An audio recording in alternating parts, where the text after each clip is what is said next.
It's hard to overstate just how big of a deal Sam Raimi's 2002 Spider-Man movie was for superhero films.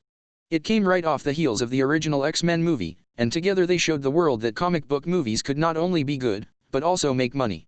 Blade was there too, but I don't care. Then, 2 years later, Spider-Man 2 was released and to this day is still considered one of the best superhero movies ever made. And finally, in 2007, they released the much-hated, endlessly criticized, and hilariously underrated Spider-Man 3. I'd love to shoot you sometime. But despite all that, it managed to pull in a huge box office and was the highest-grossing superhero movie to date.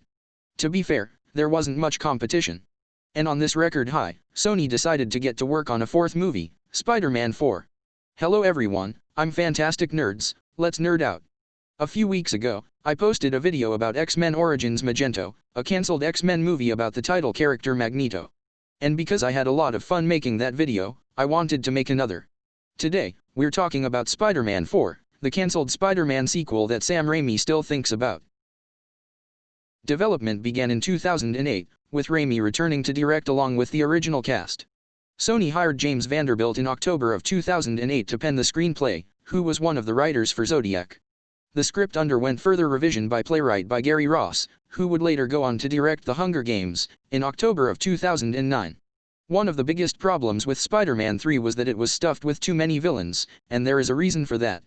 Originally, Raimi had his sights set on Sandman as the primary villain of Spider-Man 3 while also bringing back James Franco's Harry Osborn to wrap up his character's storyline, though Raimi didn't want to make him the new Goblin because he thought that would be too repetitive. However, producer Avi Arad told Raimi to put in Venom for the fans, and Raimi obliged. But a problem Raimi had with Venom was that he couldn't get over Venom's lack of humanity, and how that made him unsympathetic. Raimi himself said, "I tried to make it work, but I didn't really believe in all the characters, so that couldn't be hidden from people who loved Spider-Man. If the director doesn't love something, it's wrong of them to make it when so many other people love it." With Spider-Man 4, Raimi rummaged through his box of ideas and pulled out the Vulture, who would be played by John Malkovich. As time went on, Raimi also threw Felicia Hardy into the mix with Anne Hathaway in the role, who would become Black Cat. Other ideas thrown around included the Lizard, who is apparently one of Raimi's favorite characters.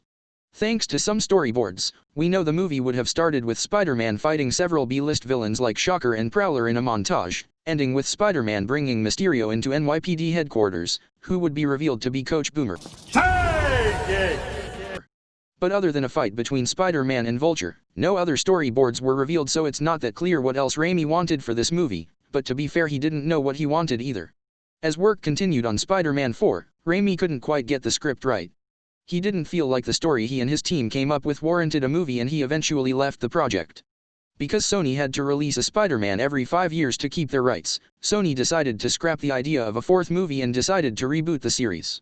Matt Tolmach, the producer, said one reason to restart the series was that they felt the core Spider-Man story was a boy becoming a man, and they had already done that in the first 3. And that's how we got The Amazing Spider-Man, another movie people seem to love hating. But I have good news. In December this year, the brilliant mind of Eric Franklin will be releasing his take on Spider-Man with the fan-made movie, Spider-Man 4. And you can bet, I'm gonna be all over this movie when it comes out. Honestly, from what I've been reading, the movie could have been great if Sam Raimi wasn't so tortured by the sins of Spider-Man 3, because he really wanted this movie to be the best Spider-Man movie to date, and when he couldn't do it, he went to Sony and told them to pull the plug on his film and make the reboot, and the studio thanked him for not wasting their money. That's all I got today, guys. If you want more of my content, then leave a like and subscribe, leave a comment down below about anything, and I'll see you guys next time. Nerd out.